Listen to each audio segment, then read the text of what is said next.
Beautiful day everyone! So welcome back po sa ating channel. So for today po is magbibigay po ako ng thoughts ko about this power bank na napakamura lang. Ito yung Rapu 10,000 mAh na power bank. So unang-una is buksan muna natin from the box. So yung packaging niya no is yung regular lang na box. Tapos may nakalagay, nakaipit na paper.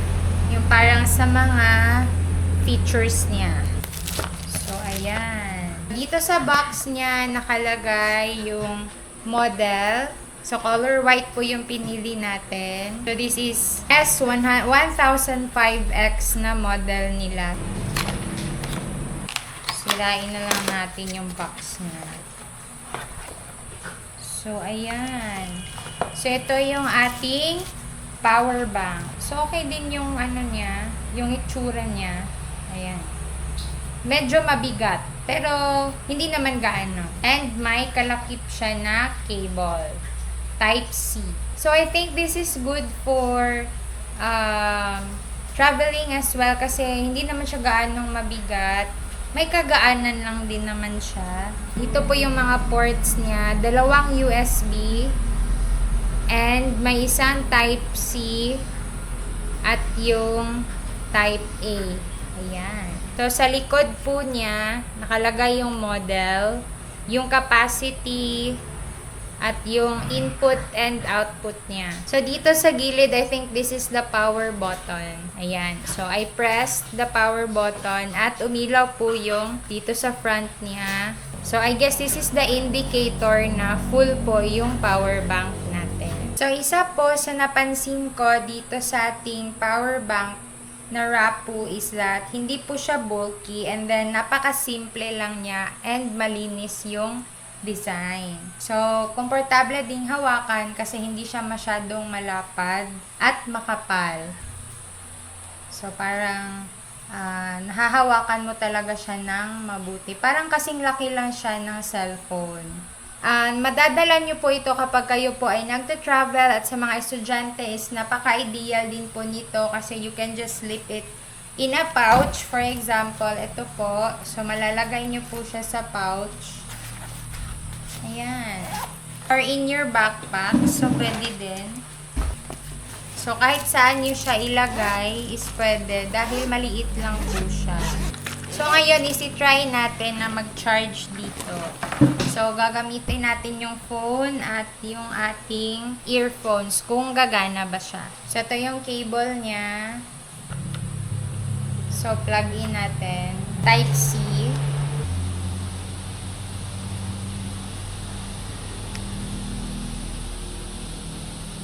Ayan. So, nag-color green po yung phone natin. So, meaning to say, nag-charge po siya. So, since first time po natin tong gamitin, is malalaman natin mamaya kung ilang minutes or hours to bago ma-drain. So, try naman natin sa earbuds natin. So, this is the Razer earbuds na ginawa namin ng vlog before. So, buhay na buhay pa rin po siya.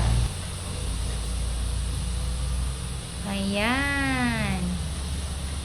So, meaning to say po is, nag-charge din po siya. So, this is nice.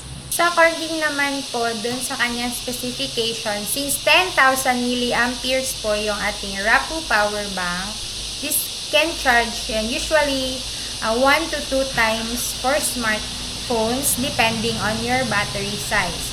So, I guess this is also very helpful during emergencies, brownouts, long trips, or when you're outside, and kung wala po kayong access sa electric outlet. With 10,000 mAh capacity, itong power bank na ito can usually charge a smartphone around 1 to 2 times depending on your battery size. So, pwede din po na ipagsabay nyo yung dalawang gadget sa pag-charge dito. So, napaka-helpful nito during emergencies, brownouts, long trips, or when you're outside at wala po kayong access to an electric outlet.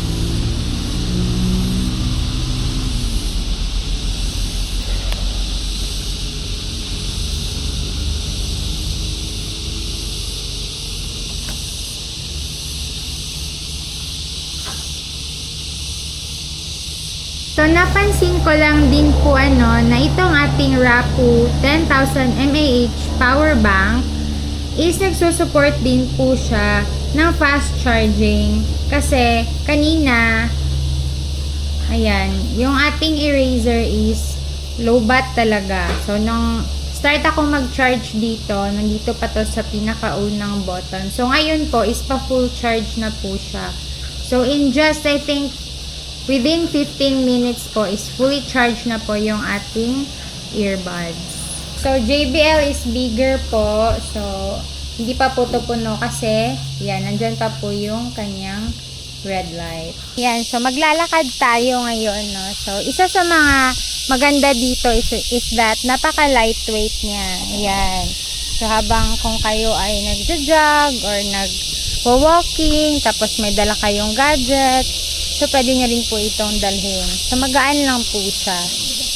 Yan. So, okay na okay ito. Pang outdoor.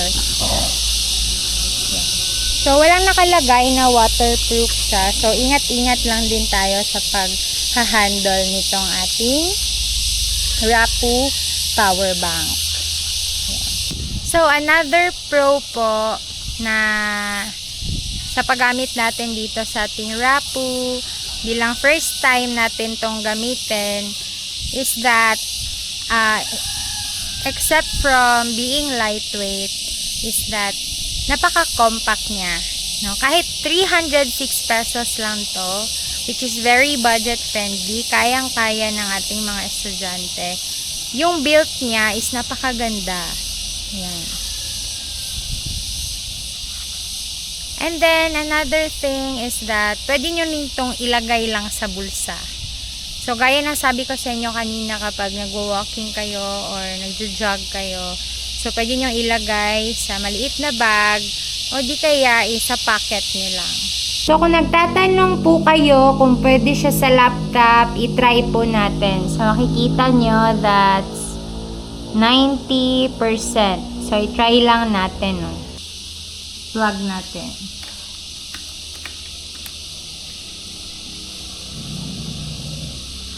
Just turn on natin. Tignan natin kung nag-charge ba siya. I-check natin ulit. Ayan o. So, hindi po siya pwede. Parang ayaw niyang mag-charge. So, dapat is nagko-color green or orange ba to dito. So, we've learned po na hindi po talaga siya pwede sa laptop. So, that is one of its disadvantages. So, no product naman po is perfect. So, if you are a heavy traveler or you are a very busy person na may mga gadgets ka with higher specs or yung nagre-require ng mas malaking battery or backup support is that might as well po use another power bank na may mas mataas na capacity like 20,000 milliamperes or yung Ugreen natin. So, watch that vlog para magkaroon naman po kayo ng idea. So, napaka-affordable lang din po nun. But for daily use po, for emergency charging, I could recommend this Rapu. So, napaka-useful din po nito. Overall po, I think that the Rapu 10,000 milliamperes power bank is a practical choice if you want something simple, reliable, affordable, and portable na power bank. So, it's great for everyday use po and easy to carry anywhere. So, that's it for today po. Thank you for watching, and if this video has helped you, please don't forget to click, like, and subscribe. And see you po on our next. Bye!